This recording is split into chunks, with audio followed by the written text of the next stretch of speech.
Perry. This is a ship that 123 I like 321 actually brought to my attention. And I gotta say, it works. It really, really works. Because here's the thing. I've seen some people ship Finn and Piper together because, the whole arguing all the time thing, even though I personally don't really like pairings like that. I'm just like, really? Is this what you think couples do all the time? Do you think that couples do nothing but argue? But with Finn and Perry, I mean, go back and look at episode 33. That's Royal Twist where Perry appears for the one and only time. But yeah, he seemed really fond of her, and those two seemed to have quite a lot of fun together.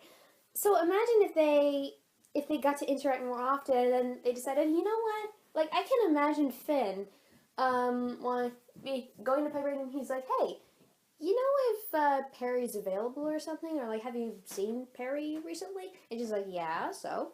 Well, did she talk about me? And she's like, do you like Perry? And he's like, no. Of course, he denies it, typical. And then he decides one day that he's going to go visit Perry, and then, they have more fun and stuff. And then he says, you know what? I like this girl. I really like this girl. I want to date her. And he's like, and yep, I think that Perry would feel the same, obviously. And like with Dove, well, any relationship I think would really mature Finn and humble him down a bit. But with Perry, it would take a lot longer because the two are very fun-loving.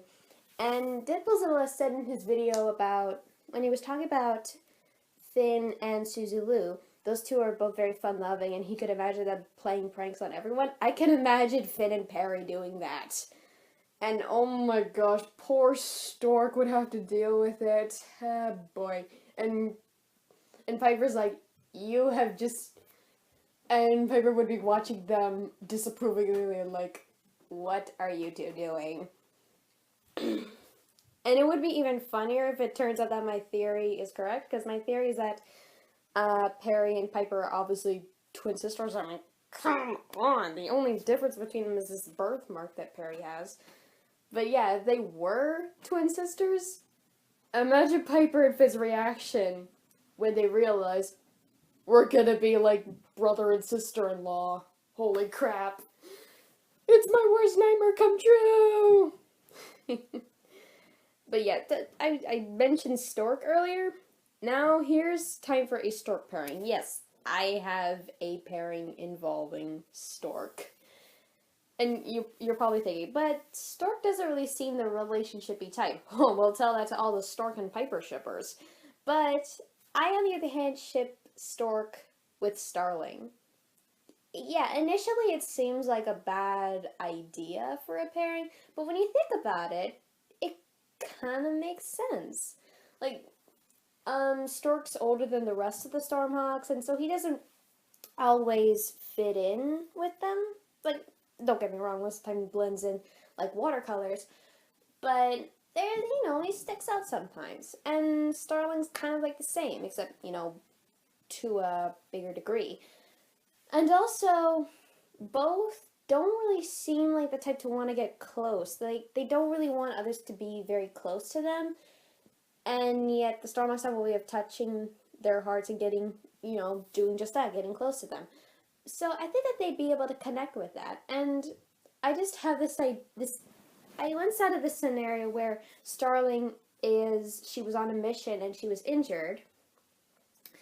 And then, so she goes to the Stormhawks for assistance. She's about to go out when they notice, hey, Starling, you're hurt. You're staying on the Condor. Stork, watch after her. Keep the Condor ready on standby. He's like, yes, like as usual. And then they go out, and maybe Starling's like, sitting around and wanting to be in the action.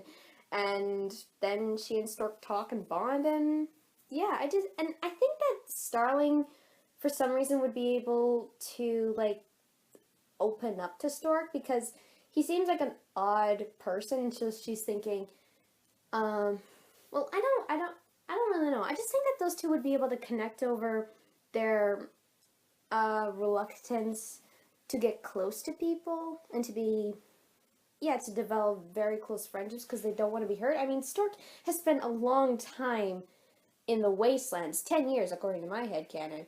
Well, he has spent a lot of time alone in the wastelands with nothing but the condor and his traps for company. So I think that those two would really be able to, like, they both have pretty screwed up lives. So I think that they'd really be able to connect over that. And yeah, I think that over time then they'd realize, I'm scared about how close we are, but I like you. And I just think that they'd make a cute couple. I think they'd make a cute couple. I once wrote a Stork and Starling one-shot, and it's kind of horrible, and I intend to rewrite it. But yeah, I do like Stork and Starling. I think it's cute. But the thing is, Stork is not the only guy I ship Starling with, by far. Funny thing is, for a woman who's like a female Batman and who doesn't want to get close to people, it's just ironic that I ship her with 5 guys, including the crossover ship. And that crossover ship is Starling and Wolverine. Yeah, Deadpoolzilla has made an entire video about it. I'll put a link in the description. He explains it better than I can. But yeah, Starling and Wolverine. Then there's Stork and Starling, and then no, actually, there's 4 other guys, kind of. 3 for certain, and maybe a 4th. Wow, Starling, you are getting so many guys. How do you do it? It's like Ka all over again. But yeah, the next pairing is Starling and Harrier. Now, this one is a mini ship. I'm like, yeah, I kind of like the idea. But even though I really dislike Harrier, and when I say really dislike Harrier, I mean I hate him. I hate his guts. But weirdly enough, I can see him and Starling in a relationship. Because I know pretty much their one interaction was Starling laying a heavy burn on Harrier, but for some reason it reminds me of Finn and Dove. It reminds me of Finn and Dove, so I think that if they got together, they'd be the couple who's arguing pretty much all the time and laying good, burning insults on one another, although Starling's probably laying better ones. She's probably burning Harrier all the more, and, just bickering all the time. But then, at the end of the day, they still love each other, I think. Yeah, it's a simple idea, and it just has that small appeal to it. And the next two, well, I might as well talk about the other ship that I'm kind of starting to ship now, and I don't think that anybody has ever thought about this. And that is Triton and Starling. Yeah, Triton and Starling. For some reason, I could see it happening. It's kind of with, like with Stork, the two have lost people that they really, really care about.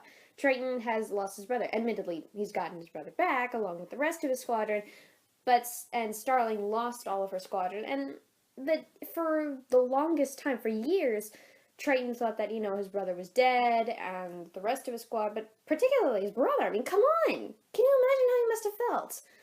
So, yeah, I think that he and Starling could bond over that, and maybe when Starling's like, how I still feel like I should be mourning them, how do I get over that? How do I forgive myself for their deaths? And I think that Triton would really be able to help her with that. So I think that those two might be a couple, but if not a couple, at least really good friends. I think that they'd be really close eventually.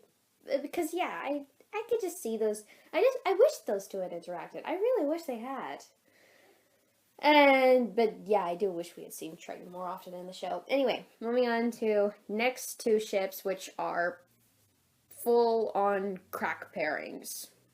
And so yeah, there's your warning.